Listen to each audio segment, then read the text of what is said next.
Okay, we will start.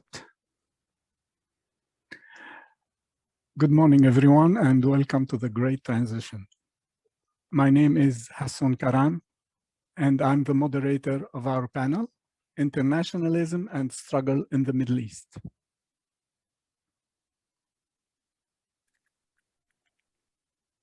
The Great Transition recognizes that this conference, though it is held online, was organized on a First People territory, which was never ceded. We recognize the Kanyen'keha nation, the Mohawk nation, as guardian of these lands and waters.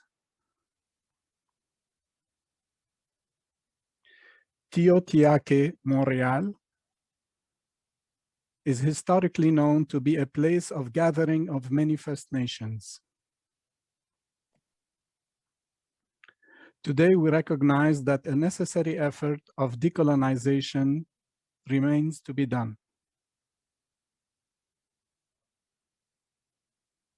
In order to create a lasting peace among nations sharing this territory.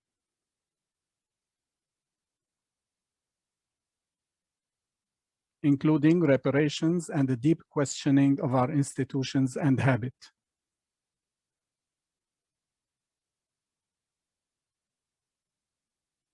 Thank you.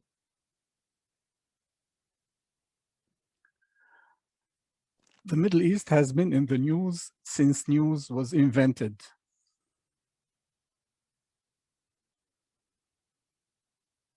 But beyond hasty shortcuts and pessimistic generalizations, this region plays a distinctive part in the rekindling the flames of optimism.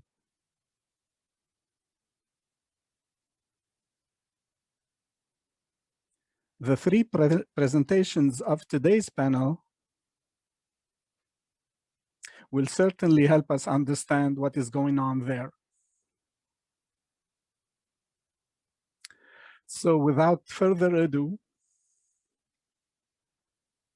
let me introduce our panelists in the order of their interventions.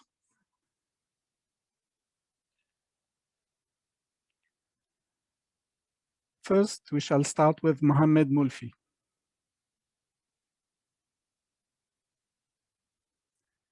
Et je vais changer en français. Mohamed Moulfi est professeur au département de philosophie à l'université d'Oran II en Algérie. Il a été l'auteur de nombreux ouvrages, dont Dialectique de l'universel, paru en 2017, et Philosophie et civilisation, Considérations sur l'idée d'Occident, paru en 2019. Mohamed nous parlera de l'éloge de la démocratie, les printemps de la rupture, c'est ma traduction de son titre en anglais, Praise for Democracy, The Springs of Rupture. La présentation de Mohamed est préenregistrée. Elle est préenregistrée en français et sera sous-titrée en anglais, mais il est parmi nous pour échanger de vive voix. Bienvenue, Mohamed. Merci. Je vais changer en anglais. Our next panelist is Yasin Sunca.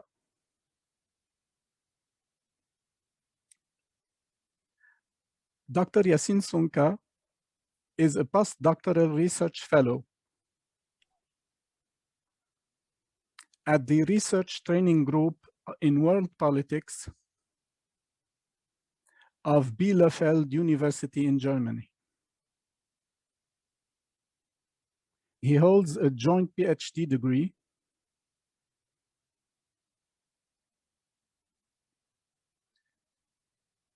from Gand in Belgium et Bielefeld en Allemagne.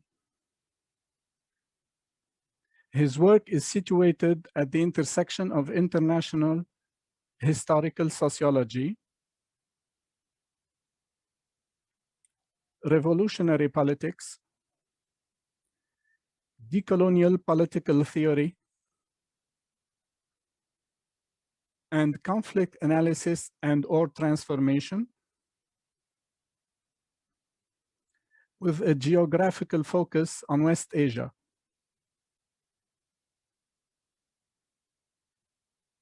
And a developing interest in Central America and Sri Lanka. He has previously published in the fields of nationalism, revolutions, and peace. Yasin will talk about internationalism and the terrains of modernity.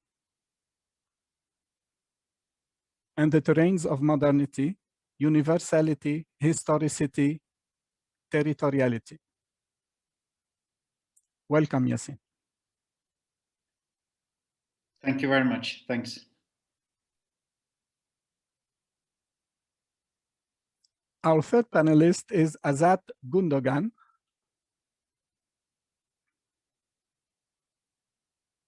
Azad received a PhD in sociology from Binghamton University for his work on peripheral urbanization and satellite formation in the Istanbul area.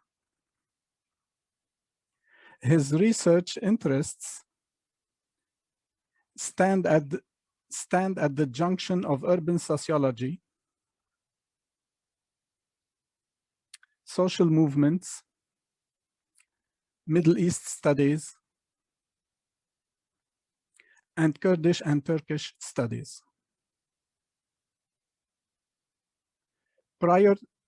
And Mardin Artuklu University in Turkey. He is one of the thousands of academics who were persecuted by the Turkish state in 2016 following a petition that called for peace and an end to Turkish state violence against Kurdish citizens. In 2016, he left Turkey and worked as a visiting researcher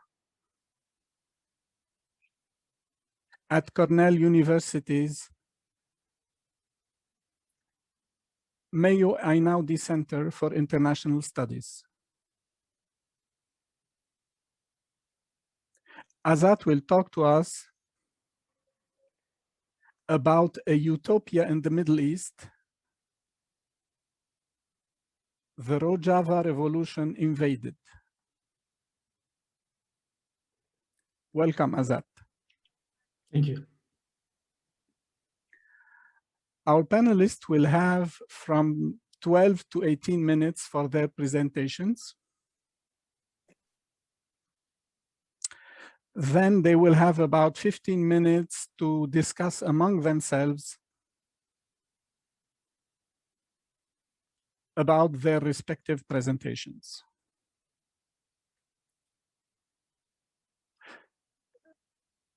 This period will be followed by that of questions and interventions of our public.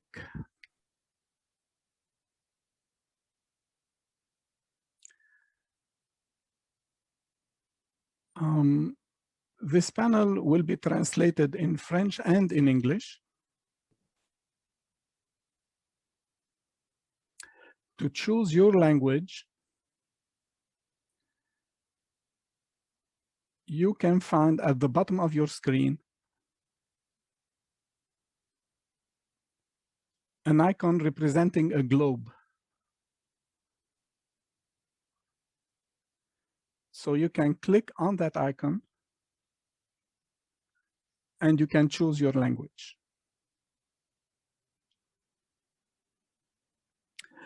I would like to invite our panelists to have a slow debate rate.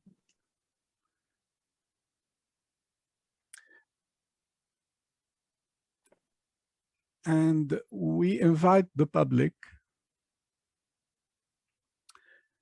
to write your questions in the chat window.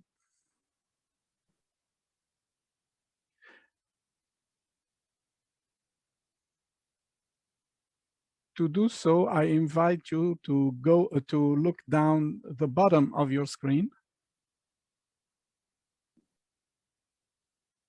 and click on the icon named chat.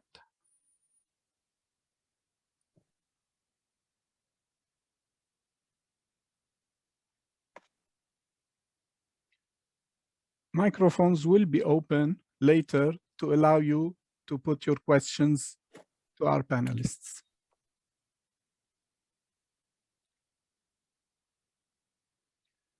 So now let us start, and I invite Mohamed Moulfi.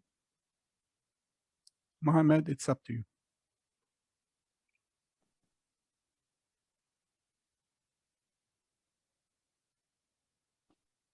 Oui.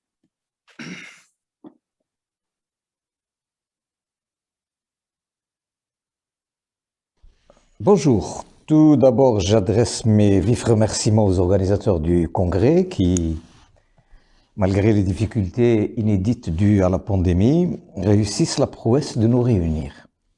Je voudrais aussi saluer les participantes et les participants à ces travaux sur la grande transition, construire l'utopie. De manière elliptique, cette esquisse intitulée « Éloge de la démocratie, les printemps de la rupture » se veut un plaidoyer de la démocratie qu'appelle un peu partout, et depuis quelque temps, ces printemps de la rupture et des commencements. En fait, je proposerai quelques éléments pour repenser la politique et son principe de l'améliorable et du perfectible rôle par excellence de l'État. 4 points la balisent. Premier point, du devoir être démocratique. Le monde a changé, les projets politiques aussi. Depuis la chute du mur de Berlin, révolution sociale et révolution politique s'alternent quand elles ne se confondent pas. L'ordre mondial est certes à transformer, et contre les autoritarismes, l'exigence de la politique advient, incarnée aujourd'hui dans les figures de la démocratie. La politique devient la revendication d'une justice sociale. Sa vérité, comme le dit Alain Badiou, comme capacité d'un collectif humain à s'emparer lui-même de son destin et de sa configuration. Mais c'est bien la démocratie existante, c'est-à-dire celle-là même qui est en crise en Occident, qui constitue l'horizon d'attente de ces nations qui aspirent à un devoir-être démocratique, en partant du principe que la société la plus avancée montre le chemin à celle qui l'est le moins.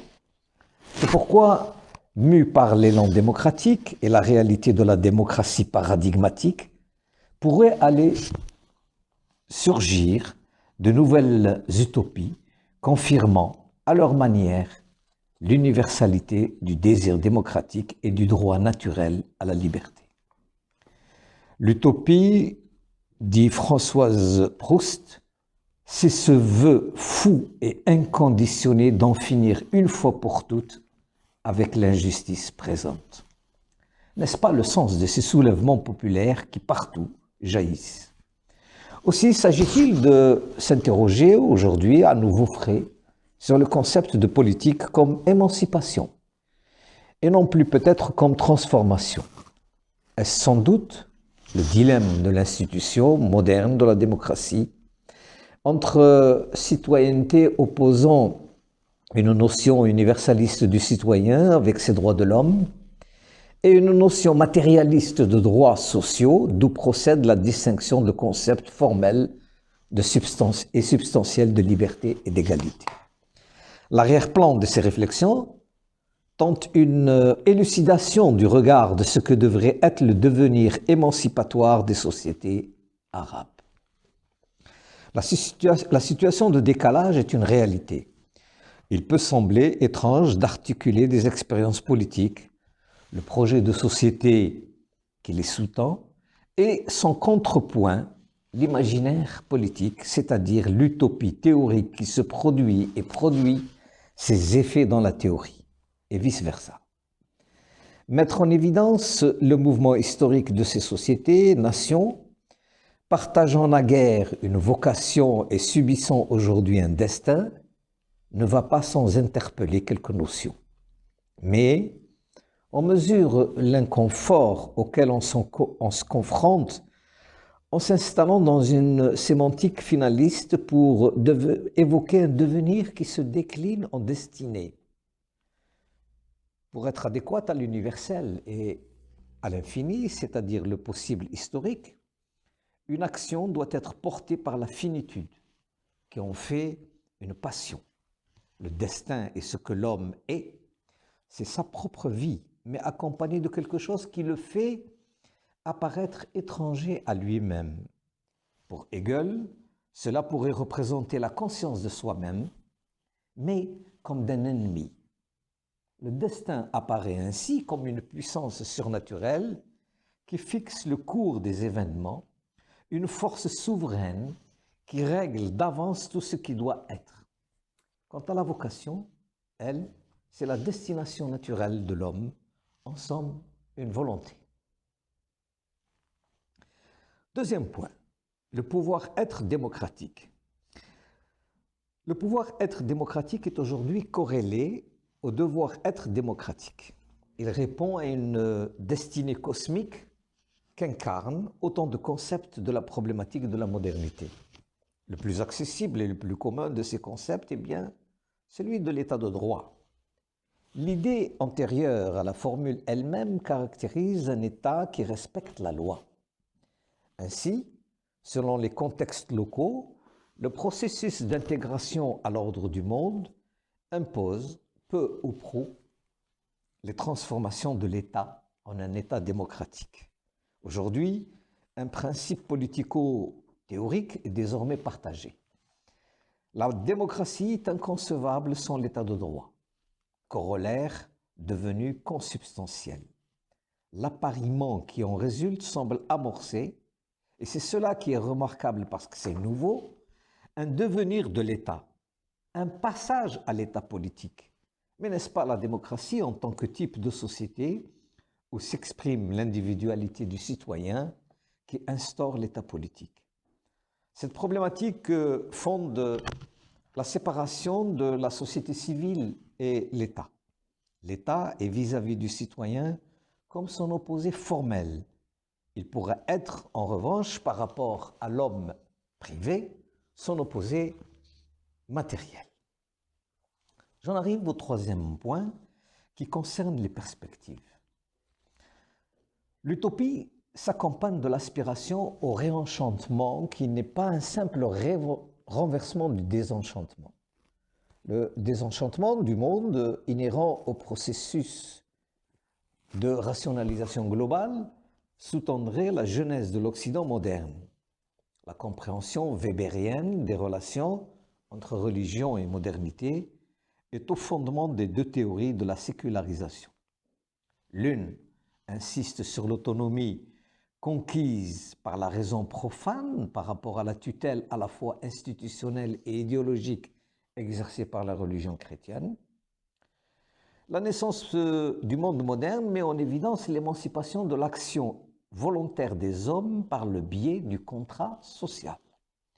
D'où l'ouverture de l'espace du politique suite à l'éviction de la transcendance.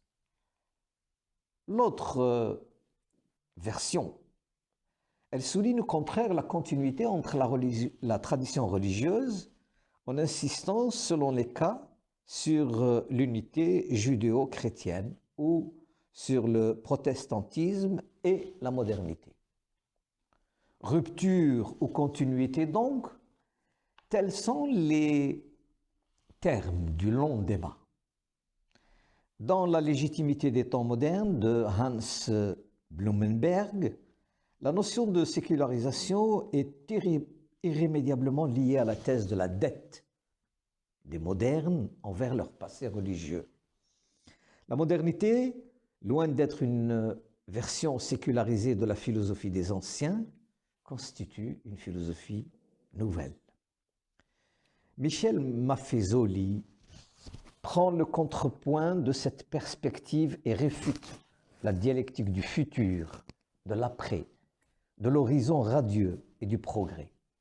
Il préconise plutôt un relativisme généralisé, capable de voir et de penser la décomposition du monde moderne et l'émergence d'un autre beaucoup plus fragmentaire, fait d'éthique juxtaposée. Oui, les faits sont là. Derrière l'un du monde se dissimulent les mondes dans leurs splendides plis. La pandémie de la Covid-19 et la répartition des vaccins montrent que le mythe d'une mondialisation heureuse a fait long feu. L'irénisme, comme disait Engels, c'est trop tard. Me voici arrivé au dernier point, l'avènement de la politique. Rossana Rossanda, intuitive, avait lancé naguère une pertinente mise en garde. Nous ne croyons pas à la thèse des deux sociétés, les socialismes pour les arriérés, les social-démocraties pour les développés. Ces mots résonnent comme un appel urgent de la révolution à venir, peut-être même dans le cosmos européen. Faut-il désespérer de sa nécessité alors que la contestation et l'indignation sont plus que jamais plus intenses et plus fortes? Le symptôme grec n'est pas si loin. Et Samir Amin n'avait pas abdiqué son projet d'invention du socialisme du XXIe siècle. Confronté à ces problématiques et les situations interpellantes contemporaines, il est impérieux de déconstruire les théories du capitalisme concomitantes de nouvelles figures historiques de l'émancipation. C'est pourquoi il y a lieu de repenser les politiques qui constituent le pouvoir explicite établi dans une société et se rapportent au fonctionnement et à l'organisation de cette société. La politique, en revanche, est une activité sociale dans laquelle les membres d'une société établissent, modifient les normes de leur collectivité et décident ensemble de leur avenir. La politique se base sur un principe d'autonomie, c'est-à-dire d'une société qui se donne ses propres lois à elle-même. Ces moments de la politique dans l'histoire se voient souvent lors des révolutions, moments exquis où l'impossible, l'inédit, l'inattendu se fraye un chemin où une majorité de citoyens décide de réécrire et de recréer les règles de leur société. Certains de ces mouvements ont pu incarner un réel changement. Pour d'autres, dans le monde arabe notamment, le temps est à l'amertume et au désespoir, comme le regrette l'écrivain égyptien Jamal El-Ritani. Les images de liesse des printemps arabes auraient été de courte durée. Une décennie après les soulèvements, le temps de la joie semble loin. Que reste-t-il des slogans chantés par la jeunesse? Que reste-t-il des rêves de liberté, d'égalité, de justice? Un idéal révolutionnaire planté? L'espérance est toujours là, portée par un romantisme politique que fonde un projet d'émancipation. Il est vrai que la promesse n'était pas toujours tenue et parfois ne le sera jamais. Un siècle de totalitarisme a même fait que le désir même de tout un changement radical de la société soit accusé de délictuel. Avec Enzo Traverso, nous dirons que l'essentiel consiste dans le commencement, avec son charme éternel. Là s'imposent des invariants de tout mouvement de masse réel, égalitarisme, démocratie de masse, mue par la némésis, cette juste colère et cette étrange angoisse dont parle Georges Bataille pour engager l'ébauche d'une encore advenue fondateur d'une autre politique. Voilà, je vous remercie.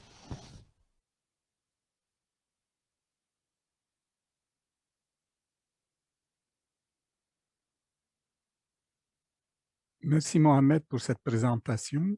Thank you Mohamed for your presentation. Now I would like to invite Yasin. Yasin, it's up to you. I start my presentation right away, right? Yes. Yeah, okay. So first of all, thanks. This is a great opportunity. I mean, of course, we all wanted to come and be present there in Montreal. It's in Montreal, right? I'm not making it up. But anyway, I hope we will find those times. So actually, what I'm going to be talking about is basically it has very little to do with Middle East. Let me put it in this way. It's just like the theoretical reflection that relies on Abdullah Öcalan, who is the leader of the Kurdish movement in Rojava and in Turkey, etc. So in that sense, but I understand the extraordinary conditions that this conference is taking place. So, and I will, like my presentation is basically about a paper that I recently submitted, and it's about the internationalism and how it relates to modernity. So the title is Internationalism and the Terrains of Modernity, and I'm investigating three concepts. So it's a theoretical reflection. I'm investigating three concepts: universality, historicity, and territoriality. So what is it about, basically? So we have been talking about the crisis of liberal international order, or liberal internationalism. So it's basically something new is in the making in the world. We can assume an order that is no longer, like the liberal internationalism as an order is no longer able to sustain itself. Like there are plenty of discussions, I'm leaving them all out just to be able to keep up with time. So, but two central constituents of, we can count two central constituents of this this crisis, this Gramscian understanding of crisis. One of them is the top-down, which is the neo-fascist rising globally, and the other one is the bottom-up constituent that is basically a new wave of uprising from the 2010s onwards. So the US, especially after the election of Biden, was trying to restore the hegemony of liberal internationalism, and they still are trying very hard, especially after the harm that was done by Trump to the liberal international order, particularly based on his supremacist reaction to neoliberal globalization. But similarly, there has been a bottom-up process going on. Like, for instance, just to give some examples, like this Bernie Sanders, Chomsky, and Varoufakis initiative of the Progressive International, and Samir Amin's call for the Fifth International. So these are the bottom-up processes in relation to the international. So what I'm trying to do here is basically a reflection on the imaginations of a bottom-up internationalism in the 21st century. And I will be doing this based on Abdullah Öcalan's understanding of temporality and Latin American coloniality modernity schools conceptualization of pluriversality. Is it fine for the translation, or I should slow down? So I will basically it is nested in two literatures. One of them is Socialist Internationalism, and the other one is the New Internationalism. So the Socialist Internationalism has been advancing has a very good understanding of the embeddedness of state in capitalism, and has a great organizational capacity that comes in years, but it is strongly delimited. It has strongly limited politics with state borders. I'll come to that in a minute. And eventually it reproduced the statist normativity. And another problem is that the representation of different the representation of different world regions in socialist internationalism is imagined through a problematic continental division, which is basically which eventually subordinates the epistemic multiplicity and a couple of other problems. But eventually we can say that it has good organizational premises, but it is still an intrasystemic conceptualization of struggles. I'll come to the intrasystemic conceptualization. And the New Internationalism, which partly emerged as a reaction to the a critique of socialist internationalism, it's basically built on homogeneity and the recognition of homogeneity, and it has it advances epistemic plurality, and it has a strong anti-colonial, anti-racist, and extra-systemic conceptualization, but it largely remains anti-organizational. So building on this background, I basically argue and try to argue that like socialist internationalism is still very much intrasystemic, and New Internationalism stands for an extra-systemic resistance to capitalist and colonial modernity. And there's a disjuncture here between these two spaces, like intra and extra-systemic resistance and struggle. So this, like, the argument is very, very simple. This disjuncture and discontinuity should be relocated, should be connected, and this is very, very basic. This basically means that the origins of 21st century internationalism should be relocated beyond modernity. Like also the history, a brief history of internationalism tells us the same thing.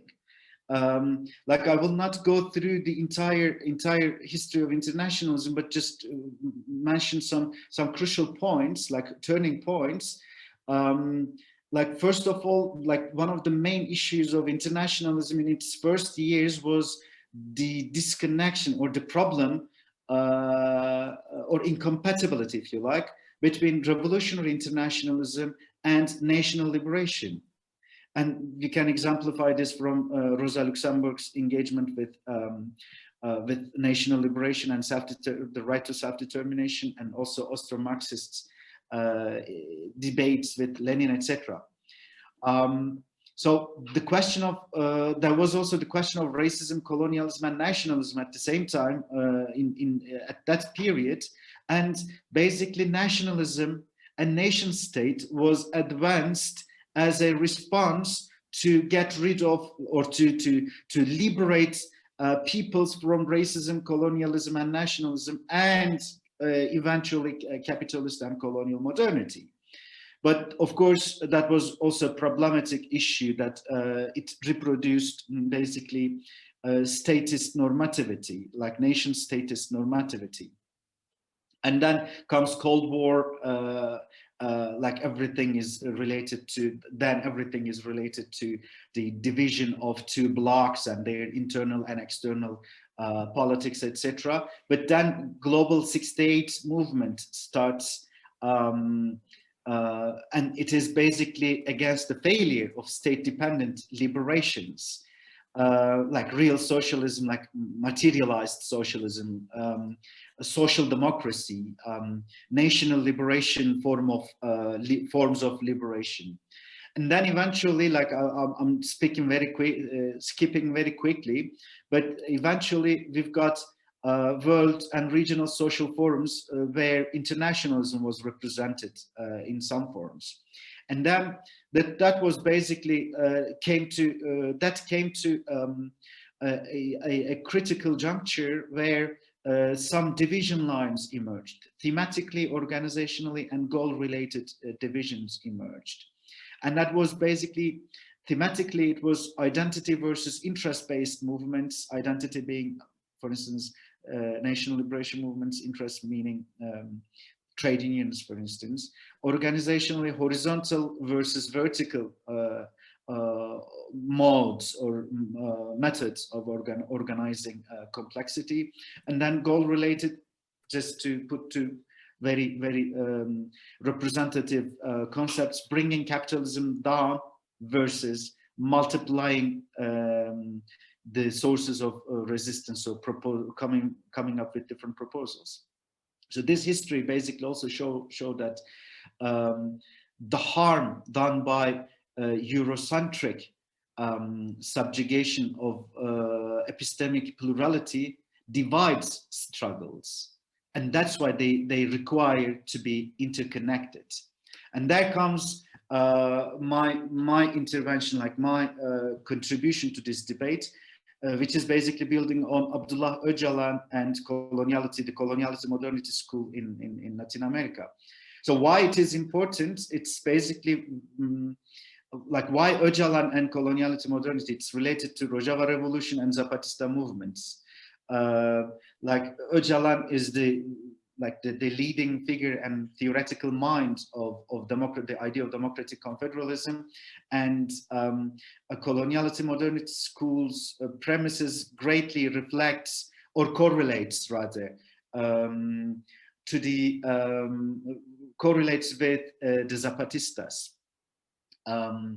So that's what, and these both movements are the most important inspirational, I argue, I claim, the most important inspirational sources of the 21st century internationalism.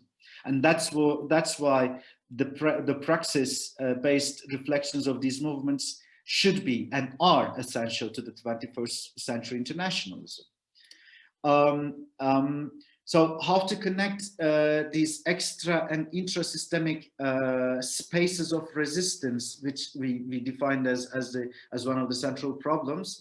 Öcalan's temporality, Öcalan's understanding of temporality gives an answer to this. He basically sees the division between hegemonic, central hegemonic civilization versus democratic civilization.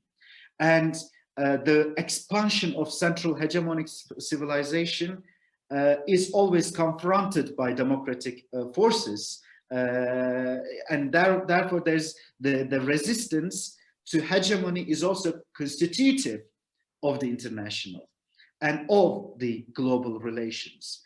And so in modern times, the core of central hegemonic civilization is relocated to Europe, to Europe, and then but that was resistance as well in Europe. So and this resistance in Europe, and when the Europe-centered civilization was expanding, there was resistance. So there is resistance in Europe, and this post-colonial rejection of epistemic hegemony does not necessarily correspond to the modes of resistance, global resistance.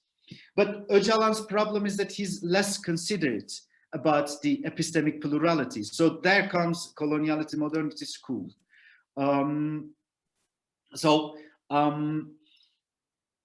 They basically problematize Eurocentric cosmology and the universalism, the kind of universalism that emerges from this Eurocentric cosmology.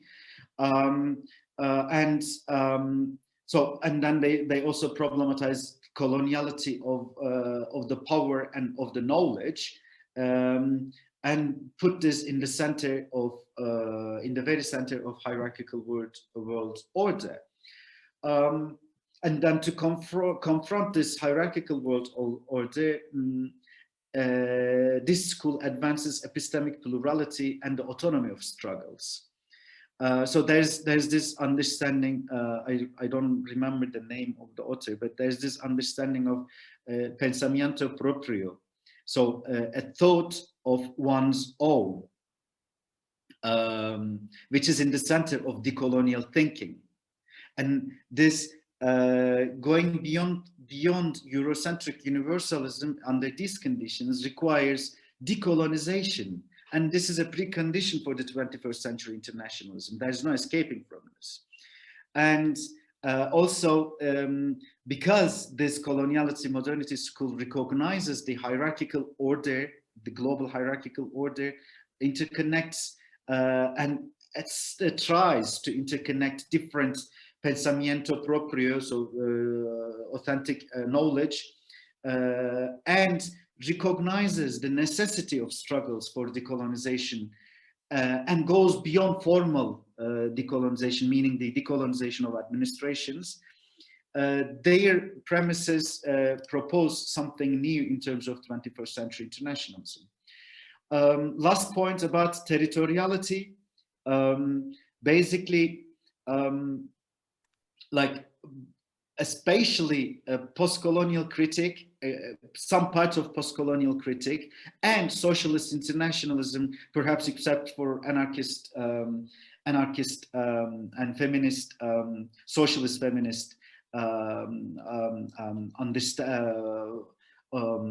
approaches, that is the state centrality. State is in the center of policy making, or the politics, or the political in general.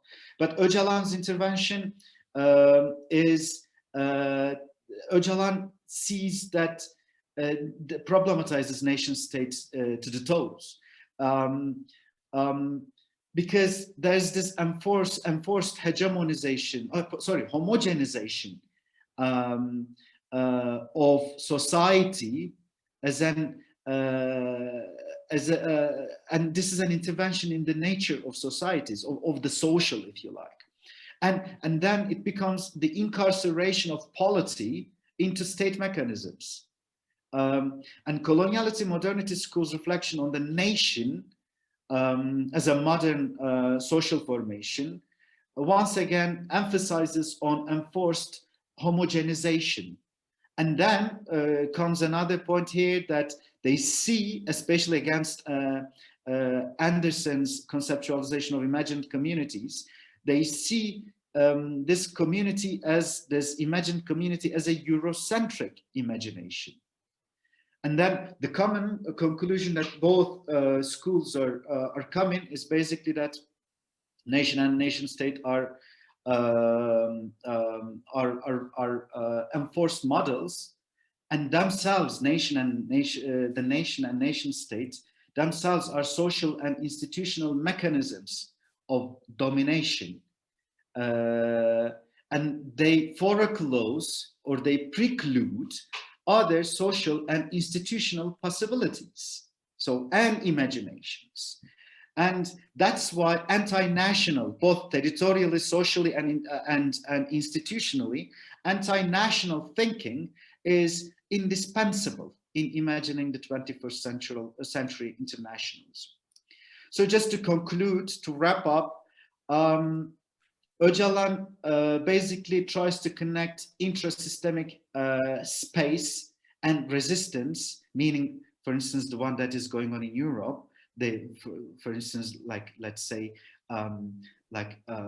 Greece example, as Mohammed brought in, or many other examples, many other forms of resistance that are going on in Europe in core, or let's say Black Lives Matter movements, just to put the very emblematic ones in North America.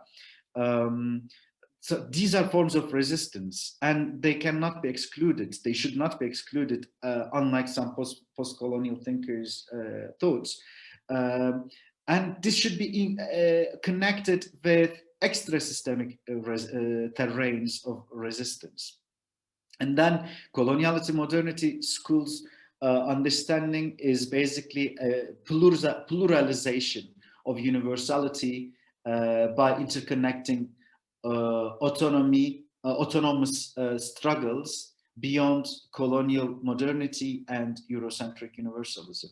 And then, as I said, these are all anti-national, and they should be anti-national. So nation as a form and nationalism as its ideology and the nation state as its institutional frame are not response to internationalism. They are actually for demising and declining internationalism.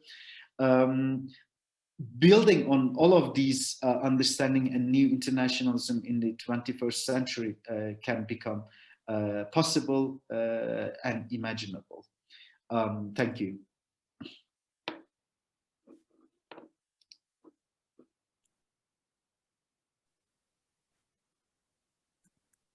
Thank you, Yasin. Right on time.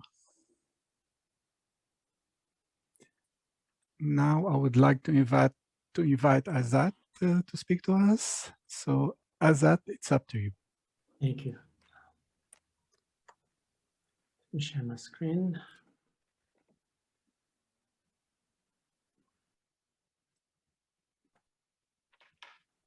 Okay, is everything visible?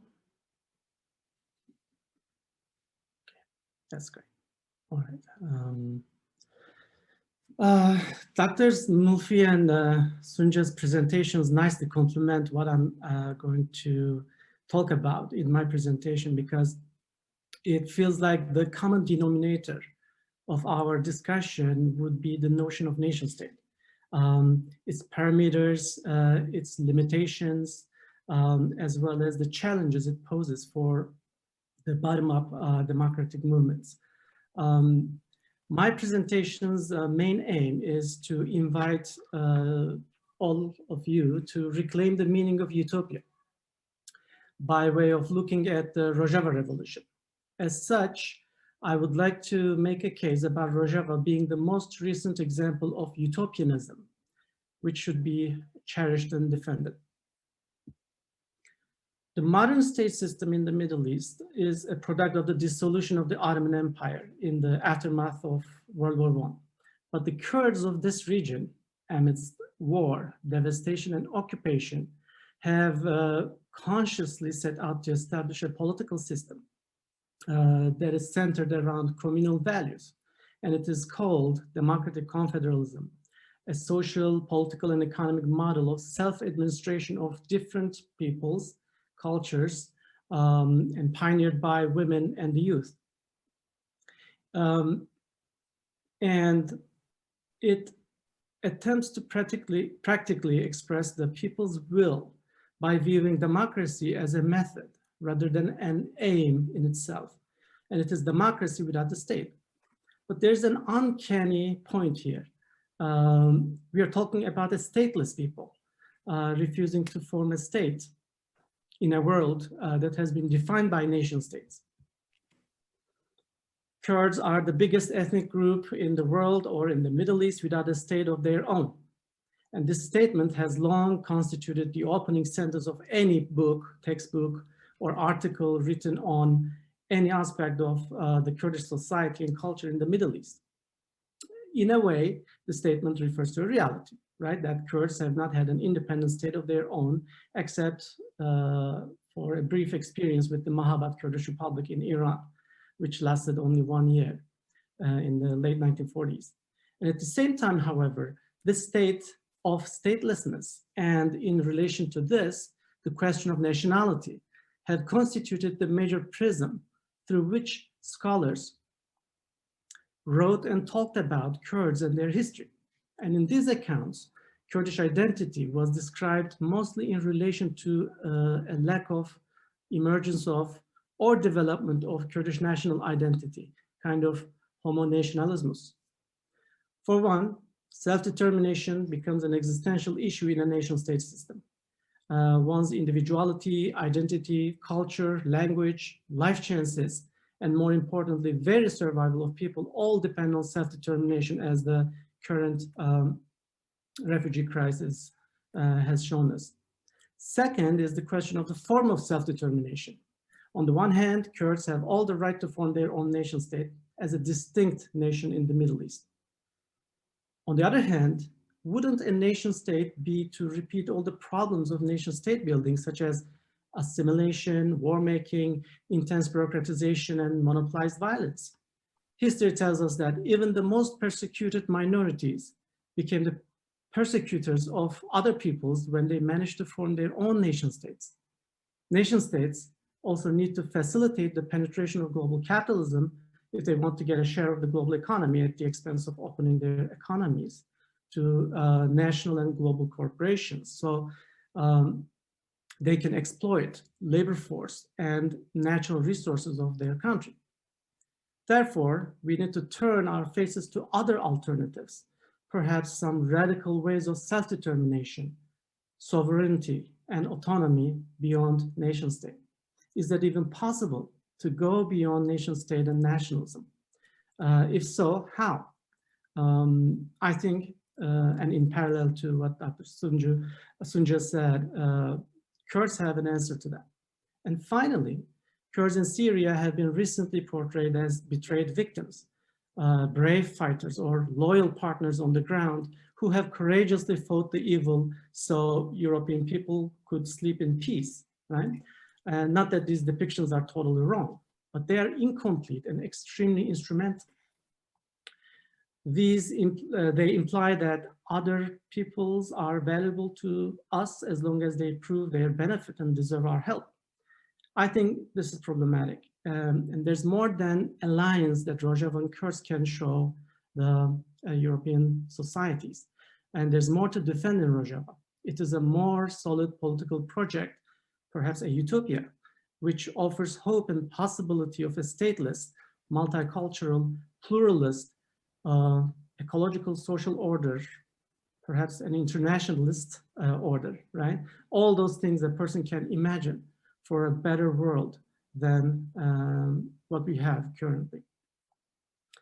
Led by the Democratic Union Party in 2014, the Kurds declared autonomy in the three cantons, Kobane, Cizre, and Afrin, which together formed Rojava, which literally means sunset. It is conceived of as a radical alternative to the fundamentals of current phase of modernity, the nation state, market capitalism, patriarchy, and representative democracy. Democratic Confederalism, as it's called, is a social, political, and economic model of self-administration that views democracy as a method, as I said, rather than an aim alone. Yet, Rojava Revolution is under fire, both literally and metaphorically. The YPG, People's Protection Units, and the YPJ, Women's Protection Units, have fought against the Islamic State since the beginning of the Syrian war. Then there was heavy artillery, the occupation of Afrin by the Turkish army, and now the full-fledged Turkish occupation. The people of Rojava in northern Syria, both Kurdish and Muslim, were at the front of the struggle to defeat the Islamic State of Iraq and Syria, and sustaining thousands and thousands of casualties in the course of years of warfare. And as you know, on October 2019, President Trump ordered American troops to withdraw from the region. And then the military operation began on October 9th, 2019, when the Turkish Air Force launched airstrikes on border towns. So here are my basic points. First, Rojava Revolution imagines creates and theorizes an alternative, radical way of life amidst an incessant war. And it sheds light on the dreams and nightmares that concern the alternative ways in which the Rojavans have arranged their everyday life without a central authority. So going beyond the current instrumentalizing narratives on the Kurds as betrayed allies and as historical victims of four nation states, Turkey, Iraq, Iran, Syria, I argue that the Rojava Revolution is envisioning a total transformation of society, the social, in other words, and hence it is utopian. Let me first give a brief framework as to what I mean by social dreaming or utopian thinking. Utopianism as social dreaming is referring to the dreams and nightmares that concern the ways in which groups of people arrange their lives and which usually envision a radically different society than the one in which the dreamers live. Lyman Towers Sargent emphasizes that utopian literature should be treated as a subset of a broader phenomenon, that is utopianism, with a capital U. And we owe the term, we owe the term to Sir Thomas More when in 1516 he published Utopia in Latin, playfully derived from Greek word utopia. Utopia literally means nowhere and infers a fictional, good but non-existent society. This original meaning, as intended by More, has survived to this day, serving as the basis of the colloquial popular understanding of the term, a good but non-existent society, therefore an impossible society. In addition to the colloquial meaning, however, utopia became the field of an ideological battle, as somewhat hostile critiques by anti-utopian thinkers started to emerge as they observed how progressively and rapidly the utopias of modernity transformed into dystopias. Developed under the shadow of the totalitarianisms of the Soviet Russia and the Nazi Germany, the anti-utopian tradition warned against the destruction of individual freedom and defined socialist utopia as either the road to serfdom or the enemy of the open society. Friedrich Hayek, the defender of classical liberalism and the inspiring thinker of the neoliberal turn in the 70s, categorically rejected the idea of dreaming a different life where there could be societal freedom beyond freedom of individual choice.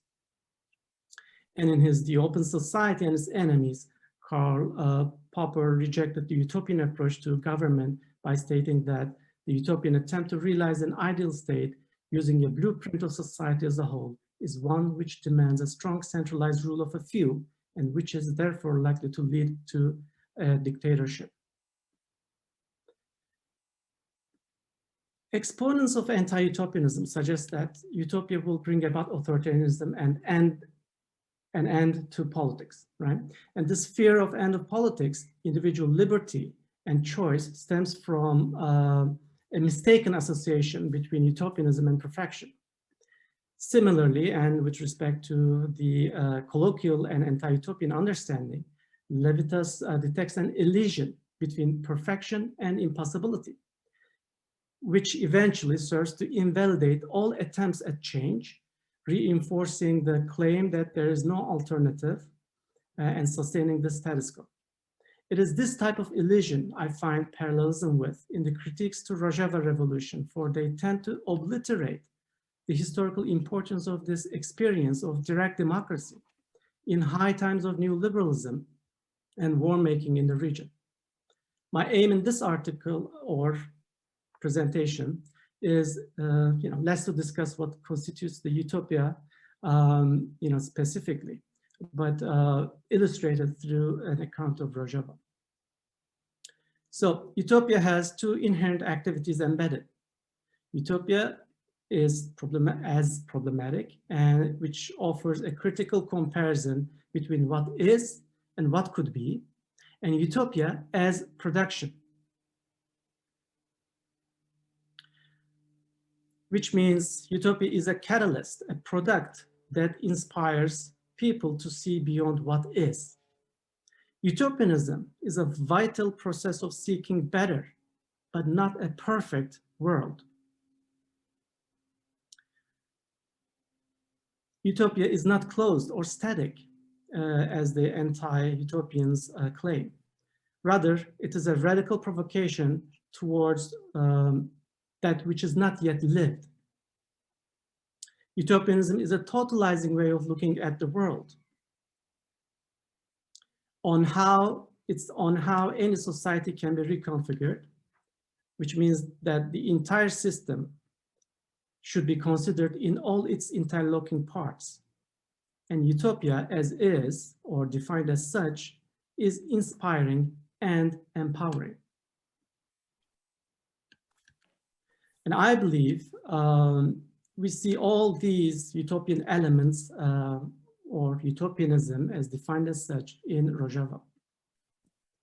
So reclaiming the very word utopia as social dreaming allows us to claim this: the Rojava Revolution is utopian, and it is totally all right to call it utopian. So the tidal waves of the Arab Spring swept Syria and triggered a civil war between the regime and its supporters. Also various factions of dissidents, jihadists, and the Kurds, right? So amidst the devastating civil war, the Rojavans have set out to organize themselves in a multi-ethnic, communalist system without a central authority. They have followed the PKK leader Abdullah Öcalan's Murray Bookchin-inspired theories on social ecology and libertarian municipalism. And according to Öcalan, there are three aspects of capitalist modernity that need to be addressed: nation-state capitalism, nation-state, capitalism, and patriarchy.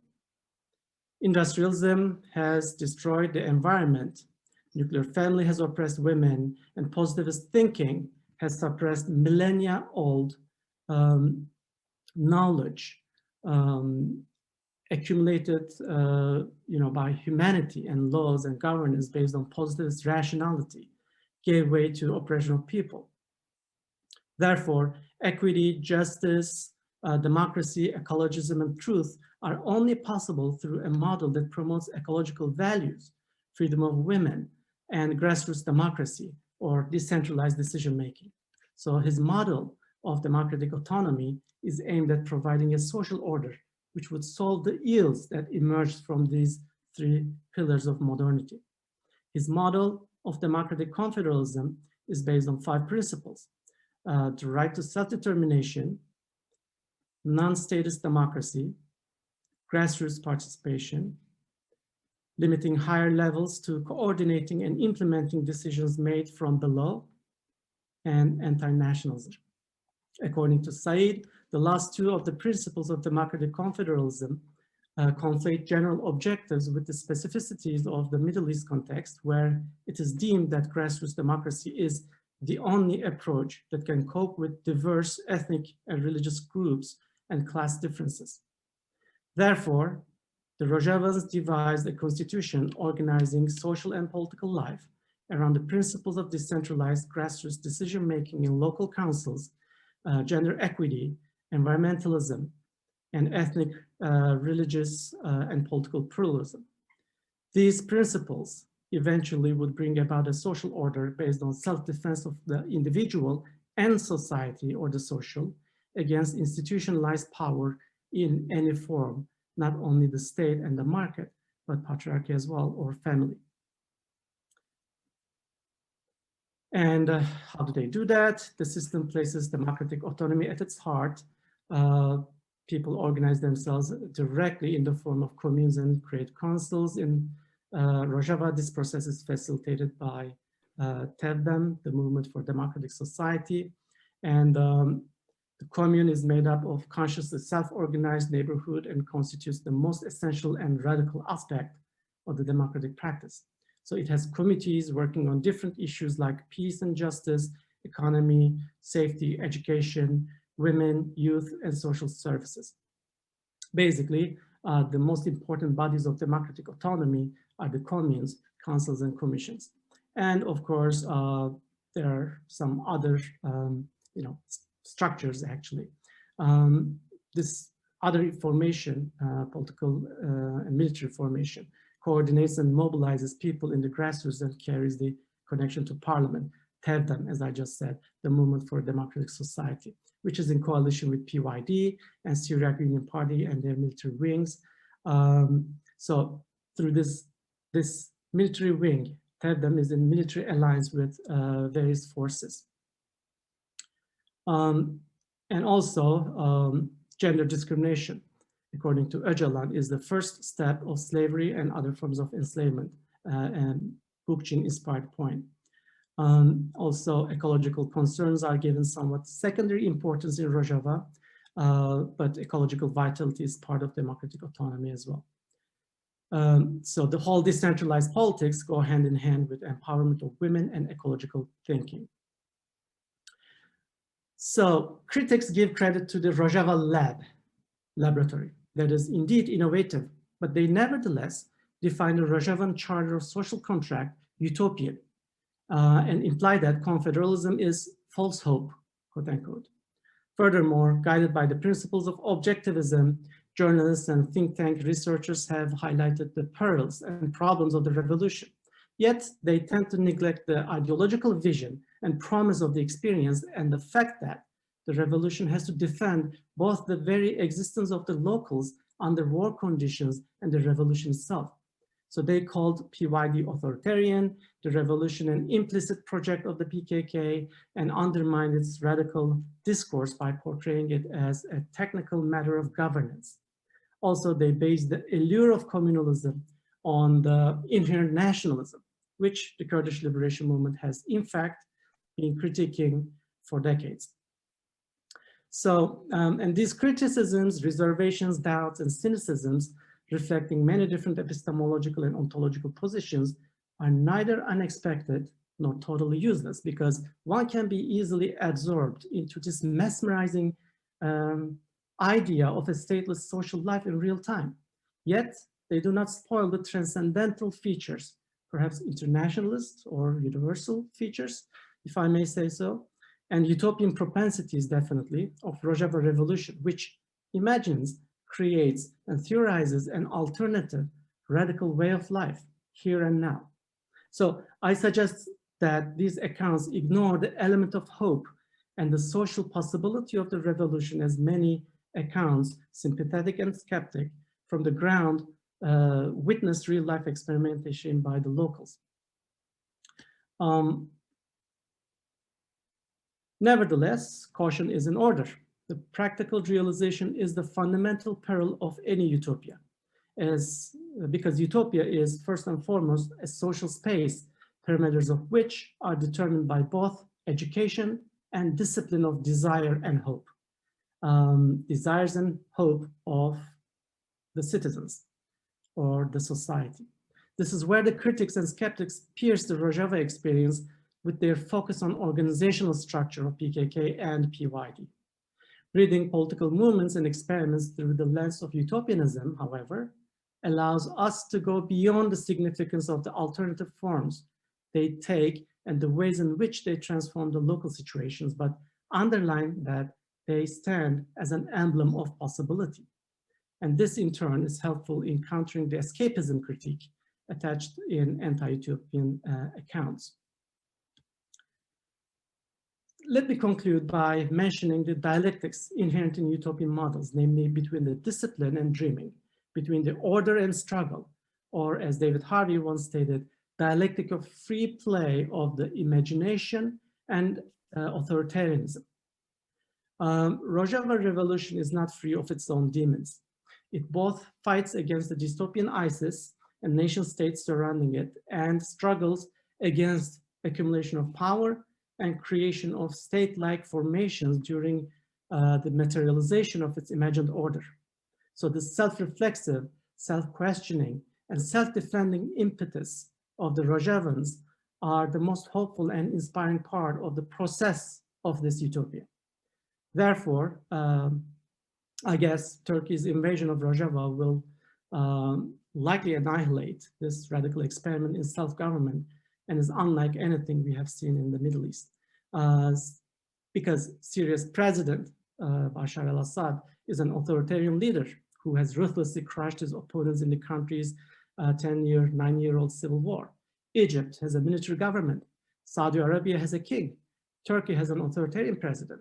Some of these countries have human rights and democracy issues in the, democracy in their constitutions, but Rojava's charter mandates direct democracy and gender equity. It guarantees freedom of expression and faith, equality of languages, etc. It would be the easy way out if they set out to form yet another state-like entity. And it is my intention to focus on the desire and hope embedded in it through the lens of utopianism. So I try to shed light on the dreams and nightmares that concern the alternative ways in which the Rojavans have arranged their everyday life without a central authority but by utilizing the conceptual and methodological tools of utopian thinking, utopianism. There will be a panel that focuses on Rojava in more detail. So I hope my presentation provides a utopian prelude to help us juxtapose utopian elements of various movements from different geographies, such as Catalan anarchism in Europe, Kurdish Confederalism in Rojava, apparently, or Zapatismo in Chiapas. Thank you.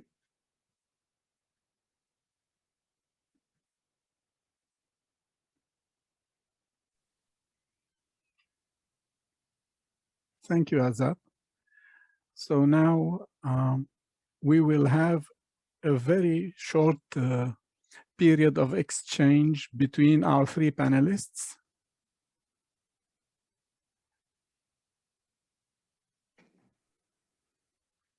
So if you would like to intervene and comment about the others' presentations, let me start with you, Mohamed.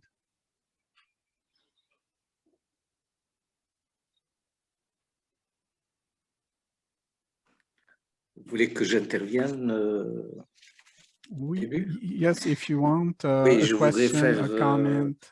j'ai pas de questions précises pour mes deux collègues. Je voudrais seulement faire un petit commentaire à propos de l'international socialiste et puis cette façon de délier, de désarticuler le néolibéralisme et la participation de l'international socialiste aussi à ce mouvement. Alors, je voudrais, à l'intention de Yasin, lire un petit quelque chose de Danielle Mitterrand. Danielle Mitterrand, c'était bien la femme de François Mitterrand qui était dans l'international socialiste. Voilà ce qu'ils disent. C'est un texte que j'ai pu avoir très récemment. Après 1981, je demandais à François Mitterrand, pourquoi maintenant que tu as le pouvoir, ne fais-tu pas ce que tu avais promis? Il me répondait qu'il n'avait pas le pouvoir d'affronter la Banque mondiale, le capitalisme, le néolibéralisme, qu'il avait gagné un gouvernement, mais non pas le pouvoir. J'appris ainsi qu'être le gouvernement, être président, ne sert pas à grand-chose dans ces sociétés sujettes, soumises au capitalisme. J'ai vécu l'expérience directement durant 14 ans. En France, on élit et les élus font des lois qu'ils n'ont jamais proposées et dont nous n'avons jamais voulu. La France est-elle une démocratie, une puissance mondiale? Je le dis en tant que Française, cela ne veut rien dire. C'est significatif d'un désarroi, y compris de l'international socialiste vis-à-vis de cette machine importante du néolibéralisme. C'était un commentaire seulement, je voulais le signaler à Azin. Pour Azat, J'ai suivi largement votre propos, mais je souhaite une explication plus profonde de cette notion d'État-nation comme obstacle. Est-ce qu'il n'y a pas je dirais pas une confusion, mais c'est comme s'il y avait une équivalence entre le nationalisme et l'État-nation. L'État-nation, c'était quand même un progrès par rapport dans l'histoire de l'Europe. Pourquoi ne pas reproduire en corrigeant le modèle de l'État-nation pour précisément donner l'existence, produire les effets d'une existence pas utopique, mais réelle, à une nation qui se trouve éparpillée, qui se trouve, bon, on pense à l'État-nation italienne, on pense à la nation française, on pense à beaucoup d'États-nations qui ont eu ce processus qui ont subi ce processus qui était animé aussi par un nationalisme. Est-ce que le nationalisme est toujours un obstacle à l'instauration d'un État-nation? Ça, c'est une question à M. Azat. Merci. Thank you, Mohamed. Yasin, your turn. Thank you. Oui, tout d'abord, je veux rapidement donner une petite réponse. En fait, mon intervention, c'était plutôt pour réfléchir ou bien donner des arguments pour réfléchir sur une autre forme de l'internationalisme. Donc, je suis très bien au courant qu'il y a plein de problèmes avec international socialiste, surtout les formes qui existent aujourd'hui. Et je sais très bien que, oui, les multinationales les confisquent tout. Donc, il y a plein de problèmes là-bas aussi. Et j'essaie de lire, j'essaie de réfléchir. Mais je vois tout ça comme intérieur du système capitaliste, en fait. Et voilà, ce que j'essaie de faire, c'est plutôt réfléchir par rapport à ce qui se passe dans les petits coins du monde, en fait, comme l'Asie du Sud, ou bien l'Afrique, ou bien, je sais plus, l'Amérique latine. Donc, c'est plutôt pour réfléchir ce qui se passe là-bas, parce que c'est là où la souffrance historique et qui reflète sur l'Europe et sur l'Amérique du Nord prend une certaine forme qui continue, qui fait que sa continuation possible. Donc, c'était plutôt pour réfléchir par rapport à ce qui se passe là-bas, les petits coins, les petits coins peu importants du monde. Donc, je vais pas aller tout, je vais m'arrêter là. And I switch English to just quickly reflect on Azad's presentation. Thank you very much, first of all. Like, I have been reading a lot about how utopian Rojava Revolution is, how utopian Zapatista modes of organization is. And I have serious problems actually with this language of utopianism. As a historical sociologist, I'm trying to reflect more on the conditions of possibility of something, whatever the phenomena is. So, and looking from such a perspective, actually,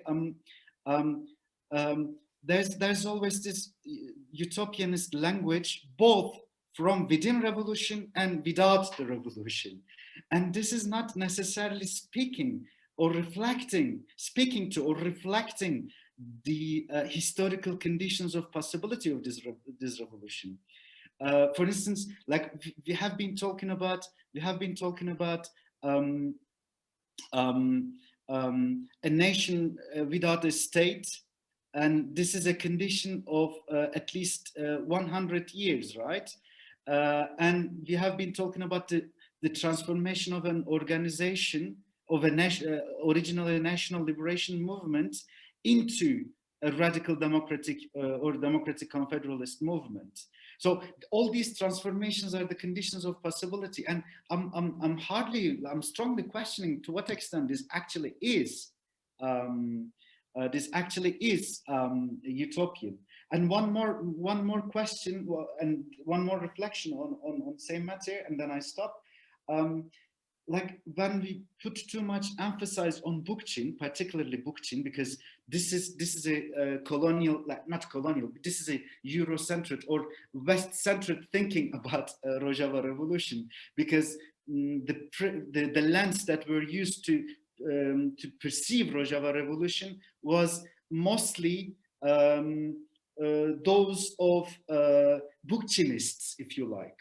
But on the other hand, like you know very well, Öcalan, for instance, takes Prophet Muhammad as the state-free Islam, as the ideological source of his reflections, or also takes, I don't know, Ibn Khaldun, or I don't know, too many people, and also the Kurdish societal structures at the same time. So this also brings in the question of utopianism, to what extent it is utopian. But that's why, like, how I call it is basically, it's an imagination, that's for sure, and this is my last sentence, I promise. It's an imagination, but it's a decolonial imagination of historical social existence. So I think we need to underline this, and in this sense, it is not utopian at all. There are other things but we will probably continue later. Thanks. Sorry, I don't have time to reflect. Thank you, Yasin. Yeah. Thank you.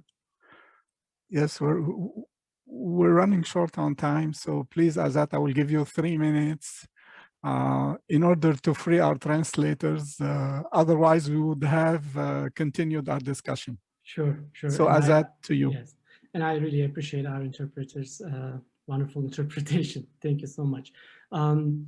Yeah, I mean, there are very important points to create some points of articulation between our presentations. But I guess, as I said, the most important one is the notion of nation state, you know, as an ideological, ideological phenomenon, as well as an idea, in other words, and as reality, right? My question to my colleagues would be, and we can continue this discussion later, but would be, to what extent can we expand the boundaries of politics beyond the confines of the state and other institutional arrangements? When I look at Rojava, and I'm not simply referring to the practice or the realism of the project, by the way, but the imagining, a kind of never-ending, motivation to just dismantle all these problematic institutions of current modernity, right? Nation state, and not simply the nation state, by the way, the market and the patriarchy, right? I mean, they dominate and shape and regiment everyday life. Wherever you go, hand in hand. So if there's any kind of universality, there's this type of universality, perhaps. But when it comes to manifestations of that type of domination, then comes local specificities. And in that sense, I agree with my colleagues in that sense. So yes, Rojava is a decolonial project. I totally agree with that. But what I tried to do is to reclaim the notion of utopia. And this is the reason why I wanted to use that specific term, social dreaming, dreaming for a better future for society, not for individuals, and I believe there's nothing wrong with calling it utopian. Utopia with a capital U, not something perfect, not something, not like kind of project for perfection. It's an invitation, a radical poking, if you will, that invites people to imagine a different world. So as such, it is okay to call it utopian, or let's say an example of social dreaming. Because, we need to historicize the Rojava Revolution itself, We're talking about, an indigenous people going back to its roots, the civilization as we know it, human civilization, settled human civilization started in that geography. So it's no coincidence that ecologism has a good point, good roots, or allure, among the Kurds, etc., etc. So, there are many points to discuss, but I'll stop here. Thank you so much again. Thank you, Azad. You're right on time. I would like to thank Mohamed Moulfi, Yasin Sunca, and Azat Gundogan for their excellent presentations. I would like to thank also our translators, Isabelle Martiliani, Myriam Heap-Lapointe, for their excellent work. I would like to thank also Eliane for the technical support. And I won't forget Paolo Miriello and all the team of the Great Transition for the impeccable organization of this event. And I would like to thank you all for being here, for participating in this session. There are still a lot of presentations in the program today and tomorrow. And I invite you to choose any of them and participate. This year, Great Transition Conference is offered free of charge. So we encourage you to support us and make a contribution, a voluntary contribution. You can get the details at lagrandetransition.net. Thank you very much and see you. Merci aux interprètes et merci à tout le monde. Merci pour tous.